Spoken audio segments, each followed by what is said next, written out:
శ్రీనాథ్ అన్న కొంచెం దియనా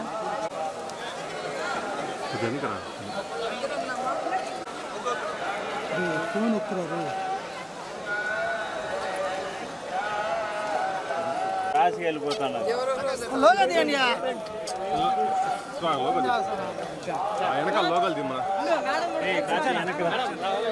కలిసి వచ్చాము నువ్వు అయిపోయినా మేడంతో పాటు వస్తున్నావా వెనకరా వైర్ ఒకటి మేడం కొంచెం చూడండి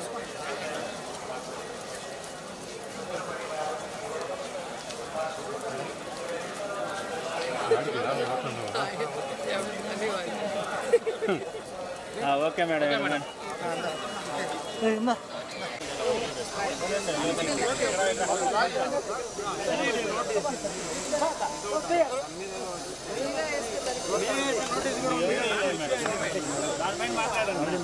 ఆంధ్రప్రదేశ్లో ఆడపిల్లలకి రక్షణ గురించి ఆలోచిస్తే చాలా బాధాకరంగా ఉంది. ఎందుకంటే ఎక్కడ చూసినా రేపులు, మర్డర్లు అండ్ ఆడపిల్లల కాలేజీ బాత్రూమ్స్లో హిడెన్ కెమెరాలు పెట్టి ఏ విధంగా పైశాచిక ఆనందం పొందుతున్నారో మనం చూస్తున్నాం. ఈరోజు నేరస్తులకి ఇంత ధైర్యం వచ్చింది అంటే దానికి ఈ ప్రభుత్వం సిగ్గుపడాలి.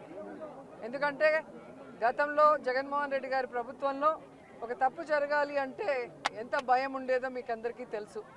సో ఎవరైనా కూడా దిశ యాప్ని యూజ్ చేయకుండా ఏదైనా అఘాయిత్యానికి అమ్మాయి లోబడితే 24 గంటల లోపల నేరస్తుల్ని అరెస్ట్ చేసి వారిని శిక్షించే విధంగా చట్టాలని కఠినతరం చేశారు. కాబట్టి ఆ రోజుల్లో ముచ్చుమరి లాంటి ఘటనలు జరగటం అనేది మనం చూసుండం. నిజంగా చాలా బాధాకరం. ఒక 9 ఏళ్ల అమ్మాయిని రేప్ చేసి చంపేసి ముక్కలు ముక్కలు చేసేశారు. 60 రోజులు అవుతున్న అమ్మాయి శవాన్ని కూడా ఇంతవరకు తీసుకురాలేకపోయారు. అసలు ఆ కుటుంబాన్ని పరామర్శించడానికి సీఎం గారు కానీ హోంమంత్రి గారు కానీ వెళ్ళలేదు అంటే కారణం ఏంటో నాకైతే అర్థం కాలేదు. ఎందుకంటే మదనపల్లిలో ఫైల్స్ దగ్ధమయ్యాయి అనగానే డీజీపీ గారిని స్పెషల్ ఫ్లైట్లో పంపించిన వాళ్ళు ఎందుకు ముచ్చుమరికి స్పెషల్ ఫ్లైట్లో డీజీపీ గారిని కానీ లేదా సంబంధిత మంత్రి గారిని ఎందుకు పంపించలేదు నాకు అర్థం కాలేదు. అలాగే నిన్న పేపర్లో చూశాను, గుడ్లవల్లేరు కాలేజీలో బాత్రూమ్స్లో హిడెన్ కెమెరాలు పెట్టారని పిల్లలు వచ్చి ఆడపిల్లలు చెప్తే అసలు అక్కడ ఏం జరగలేదని ఎస్పీ గారు చెప్పడం చాలా దురదృష్టకరం.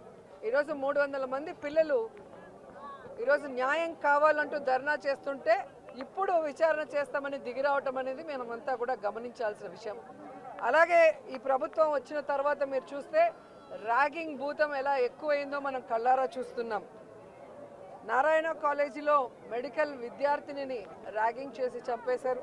అలాగే కలికిరిలో జేఎన్టీయూలో విద్యార్థి ర్యాగింగ్ చేయడం వల్ల ఎలా ఆత్మహత్య చేసుకుందో గమనించాం.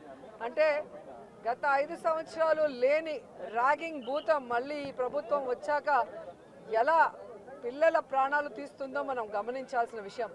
నేను ఈ ప్రభుత్వానికి ఒకటే చెప్పగలను, రెడ్ బుక్ రాజ్యాంగం మీద పెట్టిన దృష్టి ఇంట్రెస్ట్ పక్కన పెట్టి ఆడపిల్లకి రక్షణ కల్పించడంలో గౌరవాన్ని కల్పించడంలో మీరు ముందుండాలని కూడా వాళ్ళని కోరుకుంటున్నాను. మాట్లాడిన తర్వాత అలా అంటే ఎట్లాగా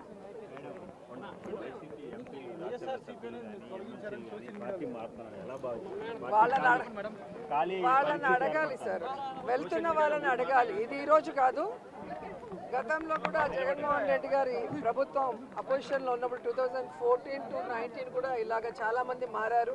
మారిన వాళ్ళు ఏమయ్యారో కూడా మనం కళ్ళారా చూసాం. సో ప్రజల చేత ఒక పార్టీ సిద్ధాంతాలు నచ్చి ఎన్నుకోబడిన ప్రజల పార్టీ సిద్ధాంతాలు నచ్చి ఎన్నుకోబడిన వాళ్ళు, పార్టీ నియమించిన వాళ్ళు ఈరోజు వెళ్ళిపోతుంటే వాళ్ళు ఆలోచించుకోవాలి వాళ్ళు చేస్తుంది కరెక్టా తప్ప అనేది. సో దీనివల్ల జగనన్నకో వైఎస్ఆర్సీపీ పార్టీకో ఎటువంటి నష్టం ఉండదు. ఎందుకంటే ఎప్పుడూ కూడా పార్టీకి ద్రోహం చేసి వెళ్ళిన వాళ్ళని ఎవరూ కూడా గౌరవించరు, క్షమించరు. పార్టీకి లాయల్టీ